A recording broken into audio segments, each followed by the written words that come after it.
Alors, chaque fois qu'émerge une forme nouvelle, les gens qui ont la prétention d'essayer de comprendre ce qui se passe utilisent des moyens différents. Et en ce qui concerne ce changement de forme, nous avons essayé, nous, d'utiliser ce qu'on appelle la morphogénétique, hein, c'est l'étude des formes et des changements de forme.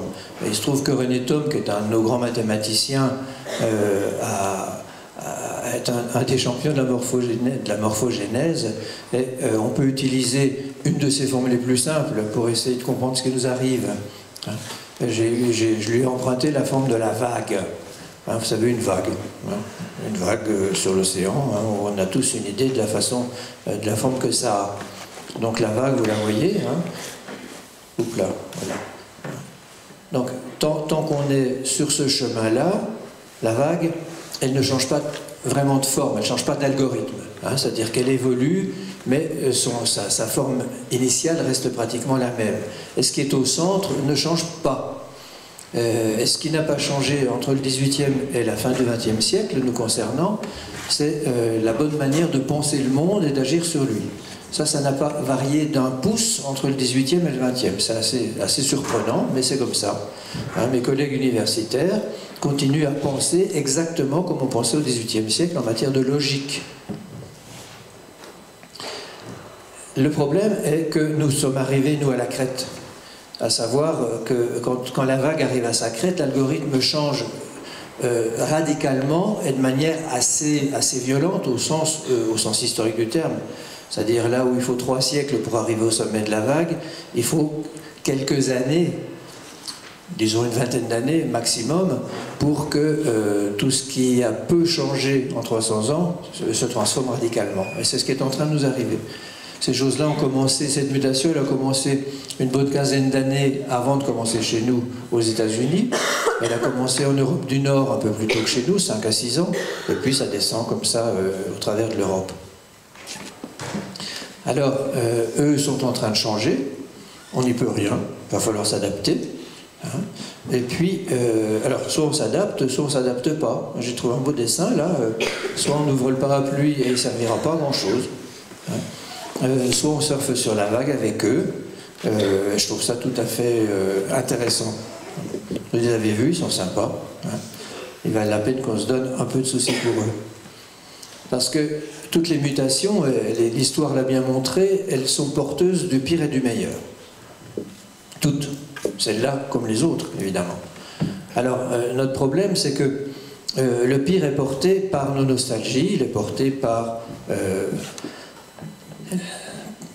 la confusion dans laquelle nous sommes souvent de ce que nos modèles ne sont que des modèles, c'est-à-dire on les prend pour des vérités intangibles. Un modèle, ça vire facilement à la croyance, et surtout, en plus, ce qu'on ne comprend pas, on s'en méfie, ce qui est bien normal d'ailleurs, hein, parce que si un système vivant qui ne se méfierait pas de ce qu'il ne comprend pas, il n'aurait pas beaucoup de chances de survie. Donc, mais pour l'instant, notre problème est d'arriver à essayer de nous donner un certain nombre d'éléments pour comprendre, pour cesser d'avoir une attitude de défiance et de répulsion vis-à-vis de ce que sont nos enfants aujourd'hui. Le meilleur, moi je trouve ça très sympathique, hein, le meilleur, il consiste à se rendre curieux de ce qui est en train d'arriver. Il consiste à non pas pleurer sur ce qui est en train de disparaître, qu'on a d'ailleurs pu critiquer tout au long de notre vie, on se met à le pleurer au moment où il disparaît. Bon. Et porter notre attention sur ce qui émerge et ce qui remplace ce qui disparaît. Et là, effectivement, on peut construire de bonnes raisons de se réjouir de ce que sont nos enfants. Le gros problème pour nous, c'est que ça nous oblige à retourner à une posture qu'on appelle essai-erreur. On déteste ça. Hein? Très tôt dès la fin de l'enfance, on est sorti de cette posture essai-erreur pour entrer dans des espaces de construction de catégories. On a nos petites boîtes. Chaque petite boîte est chargée de nous rendre compréhensibles et de nous permettre d'agir sur un certain nombre de problèmes. Ça rigidifie les apprentissages, bien sûr, mais c'est extrêmement pratique. Et aujourd'hui, le problème, c'est que la plupart de nos petites boîtes sont devenues obsolètes, elles ne marchent plus, elles sont devenues contre-productives, et il nous appartient d'essayer de commencer à observer les effets de nos actions et de nous dire que peut-être ce que nous produisons, nous en sommes en grande partie responsables, et on peut aussi changer un certain nombre de choses à ce niveau-là. Construire ce que Hans von Förster, qui est un des grands logiciens chers aux systémiciens, avait développé ce qu'il appelle une éthique de responsabilité. Côté éthique, on n'est pas des champions, on est des grands moralistes.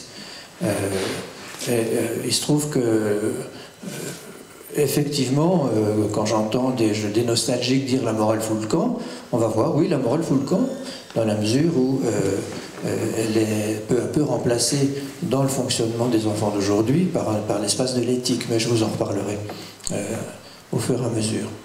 Là, on va d'abord attaquer ce qui a changé. Ce qui a changé et ce qui réclame donc que on essaie d'ouvrir nos yeux avec un minimum de curiosité. Ce qui a changé, c'est la façon d'exprimer ses émotions, c'est la façon de percevoir les choses, c'est aussi les façons d'interagir entre les uns avec les autres, c'est les modes de représentation de soi, représentation de l'autre et du monde. Et puis, ce qui nous chagrine le plus souvent, ce qui a radicalement changé aussi, c'est les grands espaces symboliques, c'est-à-dire le rapport à l'autorité, le rapport à l'interdit, le rapport à la hiérarchie. Tout ça a complètement changé. Et tout ça, ça donne une nouvelle économie psychique. Alors, bien sûr, toute nouvelle normalité s'accompagne de nouvelles fragilités, de nouvelles pathologies. Et nous voilà reconvoqués à réécrire nos manuels de psychopathologie de la même façon que nous sommes amenés à réécrire nos manuels de ce que sont les enfants et les adolescents d'aujourd'hui. Alors c'est un chantier superbe de mon point de vue, ça m'enchante, j'y travaille depuis maintenant un peu plus de 10 ans avec un certain nombre de mes petits camarades. Donc, oui, là, non, on ne va pas passer, aujourd'hui on n'aura pas le temps du tout de passer aux enfants en grande difficulté, bien sûr.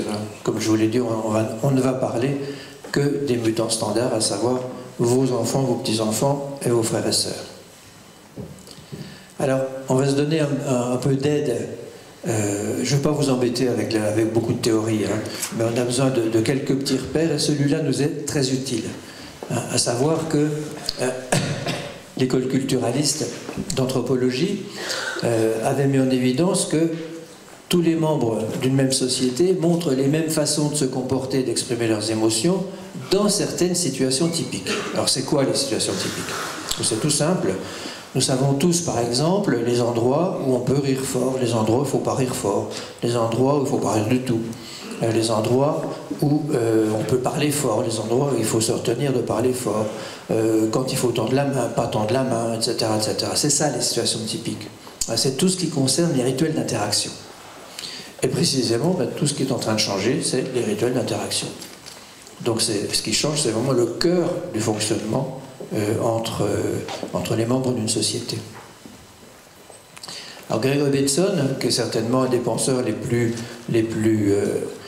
pointus et conséquents du XXe siècle, si vous ne le connaissez pas, je vous encourage à lire ses bouquins, ils sont tous accessibles. Alors lui, il redéfinit un petit peu ce que j'ai appelé personnalité de base, et il le divise en deux, ça va nous aider. Ce qu'il appelle ethos, c'est ce que je viens de définir en termes de personnalité de base. C'est ce qui organise les instincts, les émotions dans une société donnée. Les instincts, c'est quoi? C'est l'agressivité et la sexualité. Toutes les sociétés prescrivent les bonnes manières de se comporter dans l'espace de la sexualité et dans l'espace de l'agressivité. Aucune société n'oublie de faire ça. Et il y ajoute l'éthos. Alors c'est intéressant pour nous parce que quand on parle de perception, nous on se dit, bon, on perçoit avec nos yeux, avec nos oreilles, avec les organes de nos sens. Un point c'est tout. En fait non. l'objet final de nos perceptions, il est fabriqué à moitié par nos sens, et l'autre moitié est fabriquée par des présupposés culturels. Ça veut dire que les objets, ils obéissent à des règles éthologiques.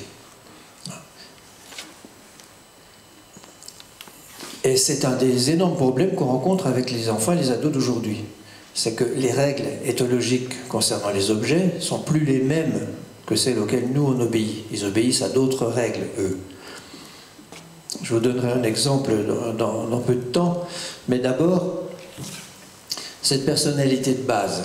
Il faut bien comprendre que c'est une machine aveugle. C'est-à-dire on la pratique sans savoir qu'on la pratique. On sait, entre guillemets, on sait simplement là où il faut pas rire fort ou là où on peut s'éclater. On le sait. On sait quand il faut tendre la main ou pas. Hein. On n'a pas besoin de réfléchir pour ça. C'est ce qui me fait dire qu'il s'agit d'une machine aveugle. Hein. On ne le pense pas, on l'agit. Le problème, c'est que tout ce qui s'écarte, ne serait-ce que d'un millimètre de notre machine aveugle, alors ça nous saute aux yeux.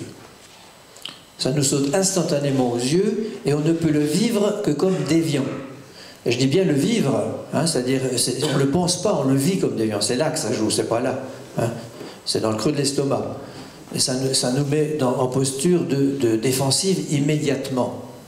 Immédiatement. Ben, je ne sais pas imaginer par exemple que je me sois pointé avec un chapeau et que là, en ce moment, j'ai gardé mon chapeau sur la tête pour vous parler. Ça vous ferait un petit quelque chose là. Vous dites, c'est quoi ce type? C'est quoi cette histoire? Qu'est-ce qu'il nous joue? Est-ce qu'il sait ce qu'il fait? Instantanément, vous le sentiriez comme déviant. Ben, puisque je parle de chapeau, précisément, le chapeau des messieurs du XXe siècle, il obéit à un certain nombre de règles qu'on connaît tous. La danse du chapeau, on la connaît tous. C'est une danse essentiellement à valeur de marquage hiérarchique.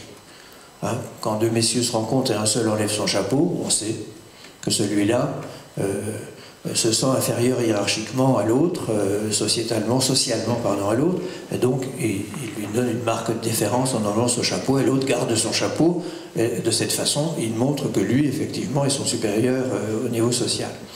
On connaît tous cette danse-là. Le problème pour nous, c'est que la casquette des mutants,